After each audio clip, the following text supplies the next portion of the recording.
Welcome to Business Pants. We are Free Float.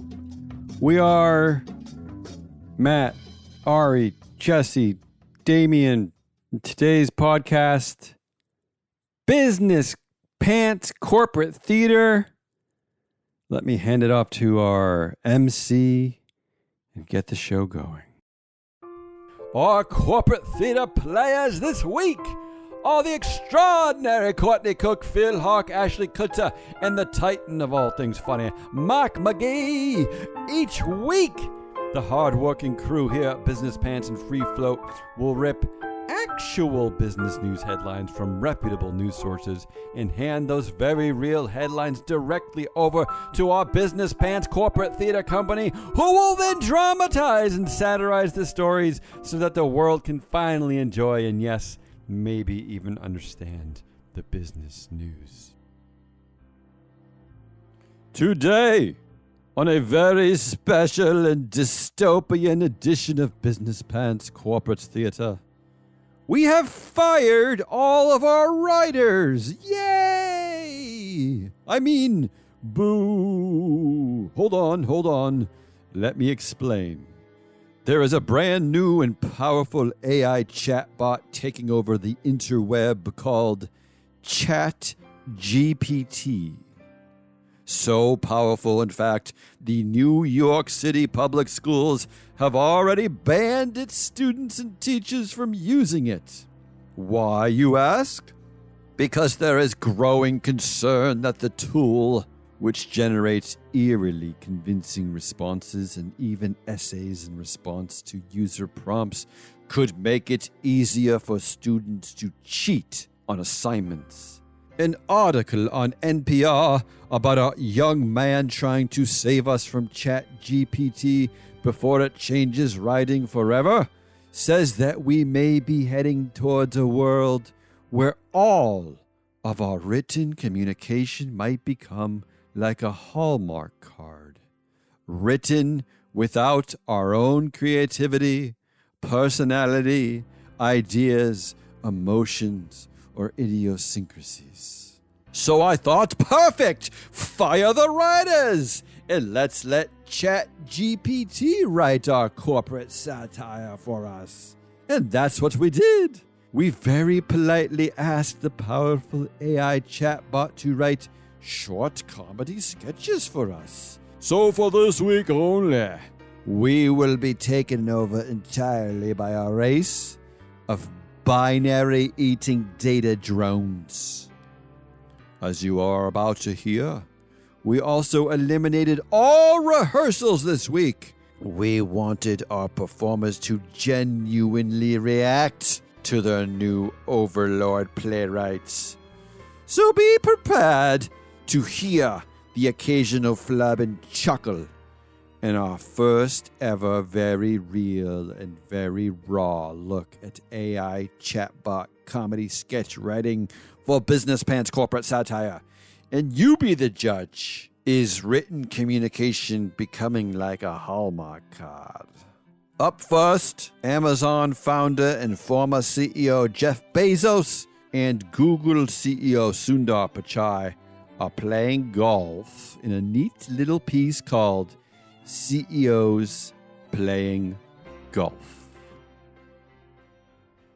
CEOs Playing Golf.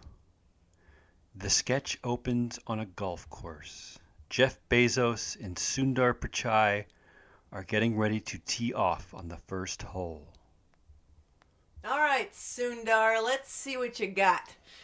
I've heard you're pretty good at this golf thing. Well, I've played a few times. I wouldn't say I'm good. Don't be modest, Sundar. You're the CEO of Google. You must have plenty of practice time. I guess. But you're the CEO of Amazon. You're probably played with all the big shots in the tech industry. Yeah, I have. But don't worry, I'll go easy on you. They tee off. Jeff's shot goes straight down the fairway, while Sundar's shot slices to the right and lands in the rough. Oh, oops! Sorry about that! No problem. Happens to the best of us. They walk down the fairway. chatting and laughing. So Jeff, I've been meaning to ask you, how do you manage to keep all those packages in the air with all those drones? Trade secrets, Sundar. Can't give away all my secrets. I understand. I wouldn't want to give away any of our search algorithms either. Exactly. They reach their balls and prepare to hit their second shots. Sundar's ball is still in the rough, while Jeff's is on the fairway. Go ahead, Sundar. I'll give you a free drop. Really? Thanks, Jeff. Sundar hits his shot, but it goes even further to the right and lands in a sand trap. Oh, great. This round is not going well for me. Don't worry about it. We've got 17 more holes to play. They continue playing, with Jeff offering helpful tips and encouragement to Sundar. But despite Jeff's generosity, Sundar's game doesn't improve and he loses the round to Jeff. As they shake hands on the 18th hole. Oh, well, that was a humbling experience. I don't think I've ever lost so badly on a golf course. Don't worry about it, Sundar. We all have our off days. Yeah, I guess so. But I'll be back for revenge next time. I look forward to it. The scene ends with them walking off the course. Jeff is smiling and Sundar is looking daunted. Wow. I don't think we have anything to worry about here. I mean, holy cow. the great thing is that... What's funny about that? So what did you think? Should I permanently fire our writers and replace them with the very free services of ChatGPT? Here, try another example of business pants corporate satire generated by AI. This one is called CEO Who Apologizes for Being a Jerk. CEO who apologizes for being a jerk. Setting: a conference room in a big corporate headquarters. The CEO, Jim, is sitting at the head of the conference table, looking uncomfortable. The rest of the room is filled with employees, all staring at Jim expectantly. All right, listen up, everyone. I know you're all wondering why I called this meeting. The truth is, I have something I need to say to all of you. Employees lean forward, looking curious. I know I've been a bit of a jerk lately. I've been short with people. I've been rude, and I've been generally difficult to work with. And for that, I want to apologize. Employees murmur among themselves, looking shocked. I know. It's not like me to apologize, but I've been doing some thinking lately, and I realize that I've been so focused on making this company successful that I've lost sight of what's truly important, and that's all of you. Employees look touched, and a few wipe away tears. So from now on, I promise to be a better boss. I'll listen to your ideas, I'll be more patient, and I'll do my best to make this company a great place to work. Employees burst into applause, and Jim grins, relieved. And to show my commitment, I've arranged for a company-wide ice cream party on Friday. So get ready to eat some cake and enjoy. Yay! Employees cheer. Jim stands up and leaves the conference room. Do you believe that? The boss is a changed man. Let's wait and see. But the ice cream party's a nice touch. Employees leave the conference room. The lights dim out. That's ridiculous. It's like a bad translation. It is. Or how about this one? The prompt to the AI was very simple. Write a play about a corrupt CEO. The Fall of a Titan. Act 1, Scene 1. The stage is set as an executive boardroom with a large table and high-backed chairs. At the head of the table sits Mr. Big, the CEO of a powerful corporation. Several other executives are seated around the table, looking serious. A secretary, Mary, is seated at a small desk off to the side, typing on a computer. As you all know, our company has been performing extremely well. We're on track to hit our quarterly earnings targets, and we've been making some very profitable investments. Yes, the company is doing great. But we can always do better. And I have a plan to take us to the next level. He looks around the table, making eye contact with each executive. I propose that we engage in some insider trading. Insider trading? That's illegal. Not if you're not caught. All of the executives look around at each other nervously. Look, we all know that the market is unpredictable. Sometimes you win, sometimes you lose. But with insider information, we can stack the deck in our favor. And the best part is, the risks are minimal.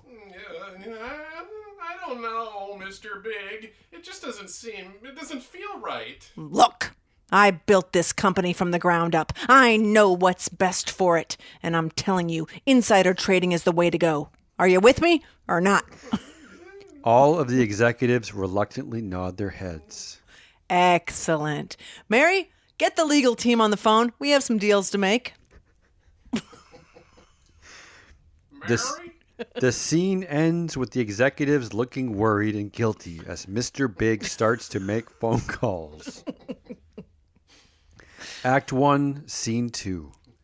Fast forward few months. The stage is again set as an executive boardroom, but this time the atmosphere is tense as Mr. Big is in the center of the room being confronted by the investigator, who is a government official. Mr. Big, we have enough evidence to arrest you and your entire executive team for insider trading. There must be some mistake. We haven't done anything wrong. Look at these papers. The evidence suggests otherwise. You and your team were caught on tape discussing illegal insider trading deals. I don't know what to say. I suggest you start cooperating with the government and make a deal for leniency. Mr. Big looks around the room at his fellow executives who are all being led out in handcuffs. He hangs his head in shame and is led out of the room by the investigator. Epilogue. The stage is dark, a spotlight on the empty CEO's chair. The CEO and the executives were sentenced to prison for insider trading. The company's reputation and stock value were severely damaged, and investors lost millions of dollars. I like that. Where's Mary? Poor Mary. She's not involved. This next piece, written by AI software ChatGPT, is quite fascinating, actually. I prompted the AI tool to write a comedy sketch about ESG pizza. That's it. ESG pizza. The results are quite fascinating. ESG Pizza, a comedy in 3 acts. Act 1. The stage is set as a small pizzeria in a bustling city. The owner, Frank, is in the back, rolling dough and shouting orders to his employees. The bell on the door rings and in walks Jen, a young, idealistic businesswoman. She approaches the counter. Hi, I'm looking for the owner of this pizzeria. That's me. How can I help you? My name is Jen, and I'm here to talk to you about ESG. ESG? Like ESP? No, not ESP. ESG. Environmental, social, and governance. It's a way for companies to measure their impact on the world. Sounds like a bunch of hippie nonsense to me. It's not nonsense. It's a way for companies like yours to show that you care about more than just making money. Think about it. Your pizza is made with ingredients from all over the world. What kind of impact is that having on the environment? Hey, we source our ingredients from local farmers as much as possible. That's a start, but it's not enough. You could be doing more, using more sustainable packaging, for example, or supporting local charities. I never thought about that before. And that's why I'm here. I can help you implement ESG practices in your business, and you'll be surprised at how much it can benefit you in the long run. Really? Tell me more. They start talking and the curtain falls. Act 2. The curtain rises again, and the stage is set a month later.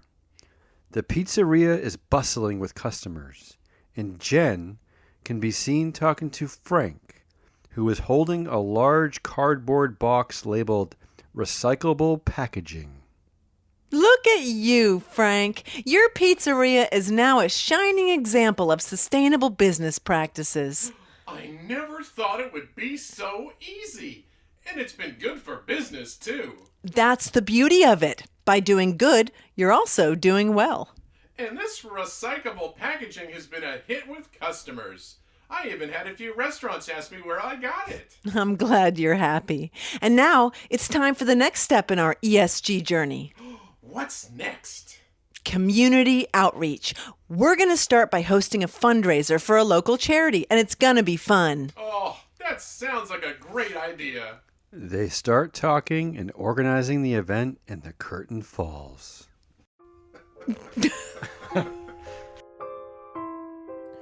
That was a short comedy sketch called ESG Pizza, written entirely by artificial intelligence. I loved especially how the AI writer had to clarify what ESG stood for. That no, she was not talking about ESP, but she was talking about a whole different concept called ESG. This next sketch, written by AI, is a wonderful one called CEO Fighting with a Board of Directors While Eating Bagels. CEO fighting with a board of directors while eating bagels. The sketch takes place in a boardroom. The CEO, Jim, is sitting at the head of the table, surrounded by the board of directors. The table is filled with bagels and cream cheese. Jim is visibly agitated and is struggling to talk through a mouthful of bagel. I can't believe you guys. I've been working my butt off to make this company successful, and all you can do is sit here and nitpick. Jim. Jim, we're just trying to help. Your numbers are down. And we're worried about the company's performance. I don't need your help. I know what I'm doing. But Jim, you've been cutting corners and not investing in R&D. How are we supposed to keep up with the competition? Competition can go to hell. I've got this under control. Oh, we can tell. By the way, you have cream cheese on your tie? Jim looks down and sees the cream cheese on his tie. He lets out a frustrated scream. Yeah! This is the last straw. I quit. Jim stands up and starts to leave. Jim, wait. What? We were just kidding about the cream cheese. Oh, thank goodness. I thought I was out of a job. Now get back to work and eat a bagel. All right. But can we talk about R&D later? Sure thing, boss. Jim sits back down, and the scene ends with Jim taking a big bite of his bagel and the board members looking on in amusement. the next two sketches on our extremely special edition of Business Pants Corporate Theater, where all the comedy is written by powerful AI tool OpenGPT, are called CEO Who Chooses His Chairman Over His Wife and Co-CEOs Who Fight About Everything. CEO Who Chooses His Chairman Over His Wife. Act 1, Scene 1. The stage is set with a large office, complete with a desk, a conference table, and several chairs.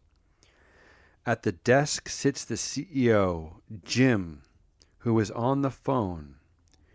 He is dressed in a suit and tie and appears to be in his late 40s. He is speaking in a tone that suggests he is angry and stressed. He hangs up the phone as the curtain opens. That was the chairman. He's expecting me to present the new proposal at the meeting tomorrow. He's counting on me to save the company. But what about my wife? I haven't seen her in days. I promised her I would take her out tonight, but I can't. Not with the meeting tomorrow. The door opens, and Jim's wife, Sarah, enters. She is dressed in a casual outfit and appears to be in her mid-40s. She looks tired and worried. Jim, you're still here. I thought you were taking me out tonight. I'm sorry, Sarah, I can't. The chairman needs me to work on a proposal for tomorrow's meeting. But you promised.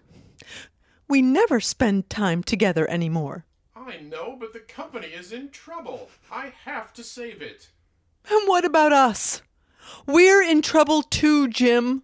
I know, but I can't just ignore my responsibilities as CEO. Can't you delegate some of the work? Or maybe even take a break? No, I have to see this through. I'm sorry, Sarah. Sarah looks at Jim, disappointed and hurt. She turns to leave, but stops and looks back at Jim. I hope it's worth it. Sarah exits. Jim sits at his desk, deep in thought. He looks torn between his duty as CEO and his love for his wife. The scene ends and the curtain closes. Act 2, Scene 1. The stage is set in the conference room of the office building. Jim is standing in front of a large display with the chairman, Mr. Smith, and the board of directors seated at the conference table. Jim is dressed in a formal suit and tie, and he appears to be confident and in control. Ladies and gentlemen, I have put together a proposal that will not only save this company, but also make it one of the most profitable in the industry. He turns on the display, showing a detailed plan for the company's future. Excellent work, Jim. This proposal will secure our future. Thank you, Mr. Smith. I've worked hard to put this together. The board members all agree, and they vote to approve the proposal. Jim looks pleased and relieved.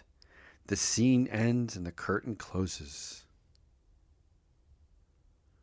Act 3, Scene 1. The stage is set in Jim and Sarah's living room. Sarah is sitting on the couch, looking sad and lonely. Jim enters looking tired and stressed. I guess it just maybe has a character limit and it cuts off because it even starts. It even has Jim. I feel so Cheated. cheated. I want to know what happens to Sarah. I'm gonna get. She probably is like. Well, it said just what the title said. He chose the chairman over the. Well, the good news is the next prompt I entered, which was co-CEOs who fight about everything, is Jim and Sarah. All right, let's do it. Let's do it. All right, Straight on in. Okay. Co-CEOs who fight about everything. The scene opens with two co-CEOs, Jim and Sarah, sitting at a conference table in their office. They both have name tags that say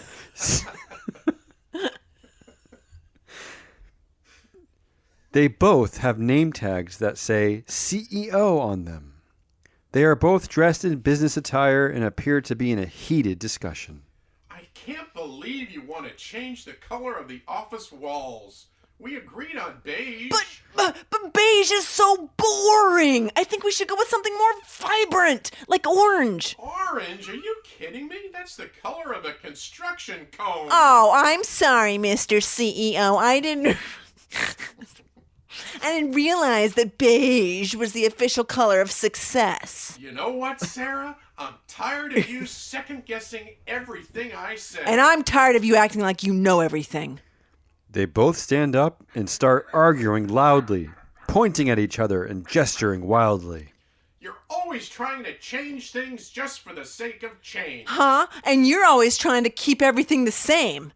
They both pause for a moment, catching their breath. You know what, Sarah? Maybe we should both take a step back and try to see things from each other's perspective. You know what, Jim? Maybe you're right.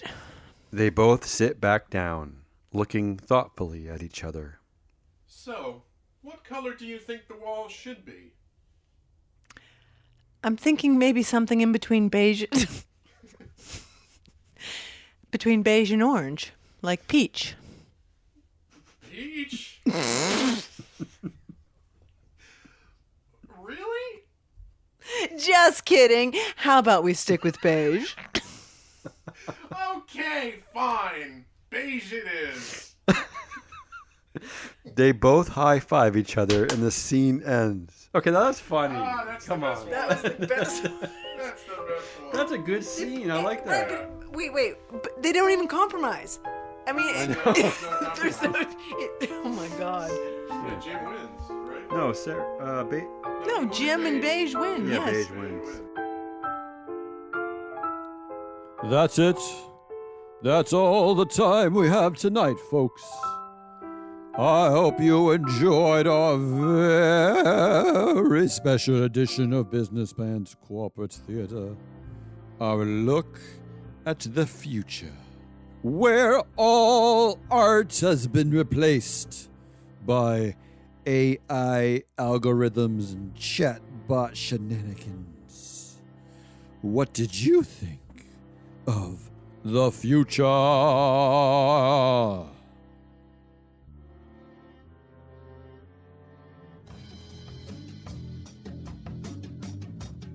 We are Board Sabermetrics, and we will be back tomorrow without this silly voice, I promise. And please, go ahead, share this podcast with your pal.